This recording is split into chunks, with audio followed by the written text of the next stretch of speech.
Welcome to Microsoft Build 2017. Hello, I'm Michael Maynor, and I work on the Microsoft Graph Client Library Store here at Microsoft. Today, I'm going to show you how to connect your application to the Microsoft Graph by using a slick Visual Studio tool. So what is this Microsoft Graph? It's a single entry point into many Microsoft Service APIs. It gives you access to OneDrive, Mail, Contacts, and many other different APIs. There's no need to discover where your API endpoints live because it's all in a single endpoint. We have a simplified authentication story. So basically gone are the days of having to manage different authentication mechanisms across different services. One OAuth authentication access token gives you access to all the services. And another important point here is that you have a lot of potential customers. There are loads of people using Office 365 at work and at home, so the potential for you to be able to make some cool innovation on top of these awesome objects you find in Microsoft Graph, like the emails or contacts or calendar, the possibilities are endless. So I'm going to be telling you about the Office 365 Connected Services experience. It's a way for you to connect your application to Microsoft Graph from the Visual Studio environment. So one of the key points here is that it will register your application with Azure Active Directory. This will save you some time, especially if you aren't familiar with Azure Active Directory. It sets and manages your app capabilities, and again, if you're not familiar with Azure AD, it should save you time. It adds the NuGet packages dependencies right to your environment so that you don't have to worry about which packages you need to install and when. It also adds some resource strings to your app.xaml file. This is an updated experience. There's been an Office 365 Connected Service experience released for prior versions of Visual Studio. This one is specifically for Microsoft Graph. So what projects can you use this with? UWP, Web, Windows Store, Windows Phone, and Windows Phone Silverlight. Also important to note that you can't use this with UWP class libraries, NetCore, or console apps. So I'm going to just walk you through the registration of your application and adding to your dependencies by using the Connected Services experience. So hold on here. You might want to pause the video if you want to download the solution and walk through it. So, and then also, if you haven't already, you might want to install the Connected Services experience for Visual Studio. So here we have a UWP Mail app. I've already scaffolded out some of the a lot of the code in here for connecting the UI with the code that we're going to add. So first off, there's three ways to get into the Connected Service experience. One, by the project menu up top. Also by the project menu within your solution. And also, new UWP applications have this Connected Services option here that you can select. So get to that, and here's our Connected Services option. So we're going to select that, and that's going to open up the Add Connected Services option. And here we go. Here's some connected services that are available to you in this app in Visual Studio. So we're going to do the Access Office 365 services with Microsoft Graph. So first, we are going to need to select which domain we are going to register our application in. I've already used this many times, so I've got a bunch of domains here. You'll need to add yours right here. If you don't already have a domain in Azure Active Directory, you can sign up for one here. There's a link to it right here in this wizard. So you can select that. We don't need to. We've already got our domain set up. Next, we're going to need to configure our application. So we'll go push next. And now we're ready to identify whether we're going to use an existing application or create a new one. Here, we're just going to create a new one. So we'll get a new one next. So this is where we select which capabilities our application is going to use. There's a ton of capability in Microsoft Graph. Calendars, contacts, files, mail, people. Some of it is preview. So for example, OneNote with the notes capability described here. That's preview. And so That may or may not be available in the Microsoft Graph Client Library, but it will be eventually.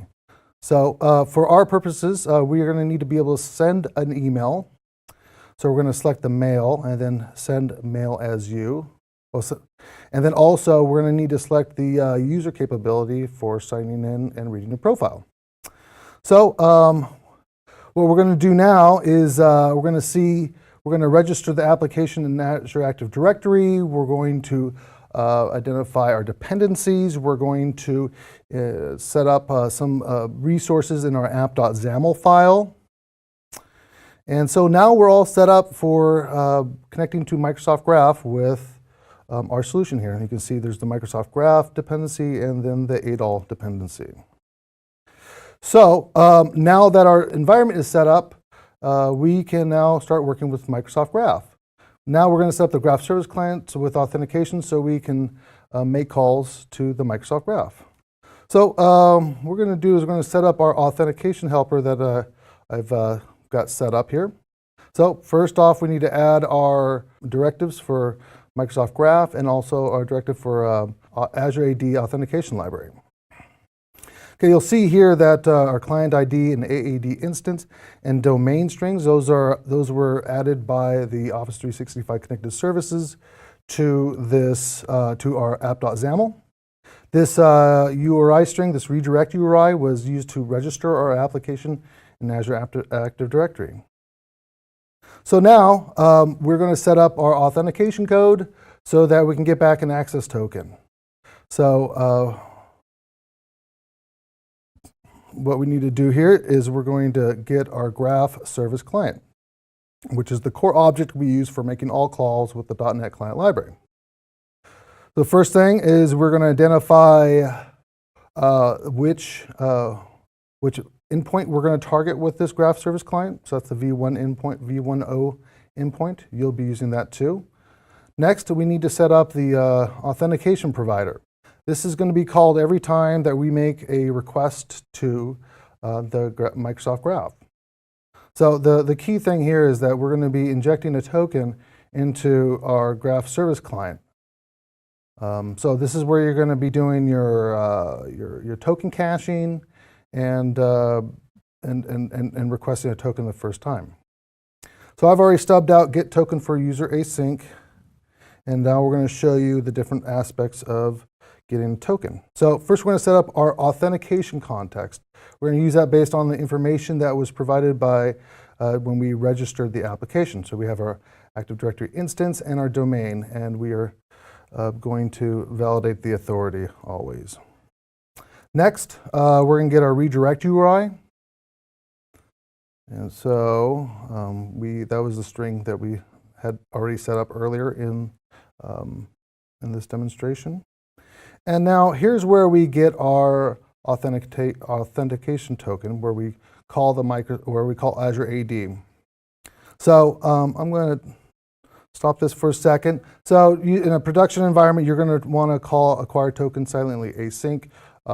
We're always going to be prompting for a credential here. That's not a behavior you're going to want. But so anyway, so the first thing we're going to do is identify which resource we're going to be asking for, which is the Microsoft Graph resource.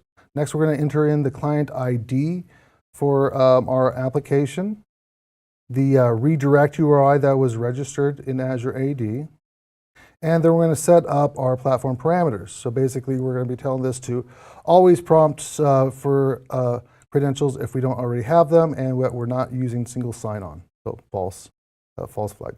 So if everything goes well, and at this point, we should get back an access token.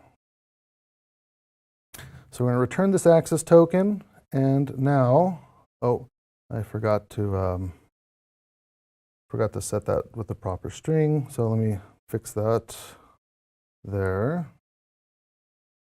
Okay, that's getting fixed. Okay, so at this point, we should have a token. Now we just need to inject that token into all of our request messages. So we're going to add this to an authorization header, and we should have a valid Graph Service Client. Okay, so now that we have a graph service client that has access to a token, we'll connect to Microsoft Graph and send a mail.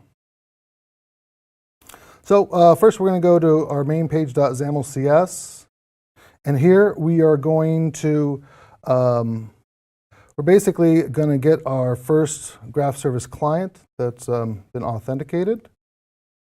So this should get us an authenticated client. And then the next line of code that I'm going to add right here, this is going to get information about the signed-in user. So this is going to make a call to the graph.com resource, me resource. Here we're going to be building up the request and making a GET call. So essentially, this is making a call to Microsoft Graph, whack me, and it's going to getting my user information. So at this point, if this call is successful, which it will be, I'll have my user ID, my user principal name, aka email, and my display name. We'll see that in the UI in a bit. Okay, so here's the part where we're going to compose our mail. We're putting together a recipient list. We got the email body that we're putting together. But first, before we can do anything, you guessed it, we're going to get an authenticated graph service client. So we're going to make this call, and now we have the body right there. Our email's all set to go. So now we're going to be making our call to send the mail to the Microsoft Graph. So here we've got our authenticated client, the me resource, and we're going to call the send mail function. We're going to pass in our email that we've already created. We'll save it to our sent items folder, build the request, and we're going to post it. So this is right here is a request builder. It's actually building up that URL to send the request to the Microsoft Graph and post that email message so that it gets sent to the intended recipients. In our case, the recipient is going to be the sender. Yes. Or the actual user who's signed in. So now we're going to run this.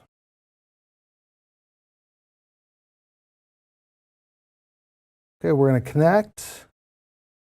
We're going to provide our credentials. And next, we're going to see the capabilities. This is going to ask us, do we consent to giving this app access to these capabilities? So if you remember back to the Office 365 Connected Service experience, we had selected those two capabilities that we see here. So we've got the sign in and send mail capabilities. We agree to that. We're comfortable with this application using those capabilities on our behalf. And now we get back. You can see our username and our email address that we made in that first line of code to the Microsoft Graph. So from this, you can go and download the code for this at github.com, whack Michael Maynor, MS Graph and VS 2017. I'll have the end and start projects that you saw here. You can get samples at github.com, Microsoft Graph, and download the Connected Services experience at this URL. I hope you learned something here, and have a great day.